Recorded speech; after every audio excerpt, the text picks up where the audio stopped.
lawmakers from both sides. Republican Congressman Adam Kinzinger of Illinois is a member of the House Foreign Affairs Committee and a pilot in the Air National Guard.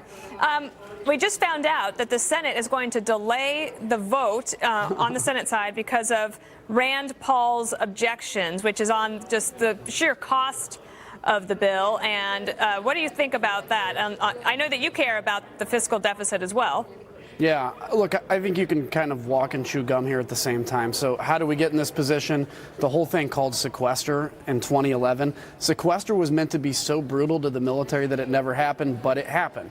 And so we have this basically shredding of the military that's been incurring and a lack of investment. We had 80 people that died in training accidents last year and only a third of that in combat accidents. And so that's kind of the trend we're seeing. So we have to invest in our military to get it where, you know, if you want to defeat ISIS, if you want to push back against Iran, if you want to push back against North Korea, and you want to defend against weapons, you've got to invest in the military. Now, on the broader thing, we do have a debt problem in this country. 75% of the money that the government spends, we don't even have any control over. That's where we have to do reforms in order to balance the budget long term.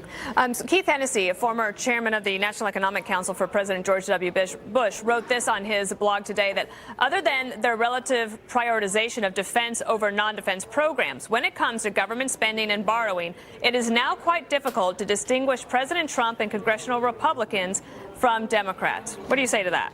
Well, I disagree. And look, we're very concerned about this. There's a difference between $1 trillion stimulus spending for shovel-ready jobs that, quote, weren't so shovel-ready, than investing in the men and women of our military, not just in the combat operations today, but in tomorrow's body armor. So people with young kids that may be going into the military, the investments we make today give them the battlefield edge against whoever else. And frankly, when we have the battlefield edge, it makes war far less likely. So if you want a powerful military, having a powerful military is far cheaper than another war. And so let me when follow you have up on adversaries that. Aren't going to challenge you. Let me follow up on that and just change the conversation a bit to what happened in Syria overnight. Can you give us an explanation of what the United States was trying to do in that operation in Syria? Well, look, the Syrian defense forces were encroached upon and attacked by pro-Assad forces. So anybody that likes to say that Assad and the Russians are fighting ISIS, just a fraction of what they do is against ISIS. The rest is a power grab for Assad and the Russians in the Middle East.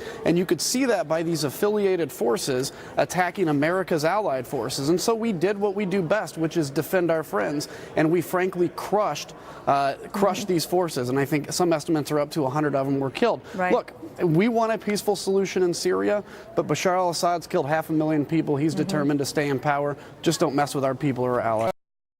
I think the United States' responsibility should be to innocent civilians there in Syria when there are reports that Assad is still using chemical weapons against them. Well, look, the larger piece of Syria is very difficult to fix now because it's been so long and it's very complicated. But one thing we can do is maintain the international norm that chemical weapons have no use on the battlefield and haven't since World War I. And so taking out Assad's ability to deliver his chlorine gas or his sarin gas that he's making, destroying that infrastructure, doesn't mean we're coming in to solve the Syrian crisis, because that has to be solved politically.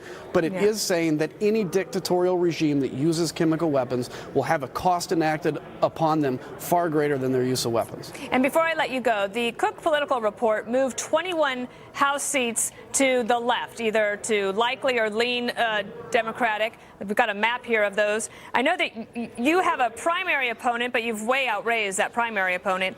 What do you think about this? As I understand it, a lot of this was based on the fundraising in Q4. That is before tax reform. Do you think the Republicans maybe will do better in Q1 of fundraising this year, now that that bill is passed and people are seeing the benefits of it? I do, and you're seeing that in the generic ballot. We're coming back to even. I mean, typically the party in power loses seat in a midterm, loses seats. I think we're not in threat of losing the majority. I think our work is speaking for itself. And beyond that, look, our base has to understand that sometimes it's easy to get complacent when you're in power because you're not angry, you like what's going on. We have to get out and vote this November to ensure we hold the majorities and continue this historic progress we're making. And before I let you go, do you have an opinion on what Speaker Pelosi and, Minority Leader Pelosi and Speaker Ryan were both talking about today, which is this call by her to have a vote on DACA, an open vote in the House, right after the Senate does its work next week. Do you have an opinion on how that should go? Well, I think we should fix the issue of DACA. I think the president should be involved in this and Congress should be involved in this. But Nancy Pelosi's been more interested in holding this whole process hostage right now because it's actually benefiting her on the left. She wants to look to the left of Chuck Schumer. So that's what this whole 8-hour thing was about yesterday, firing up her base. We want to solve this problem, but we need to do it in the right way that secures our border and adjust our immigration system to make it a merit-based system. All right. Congressman Adam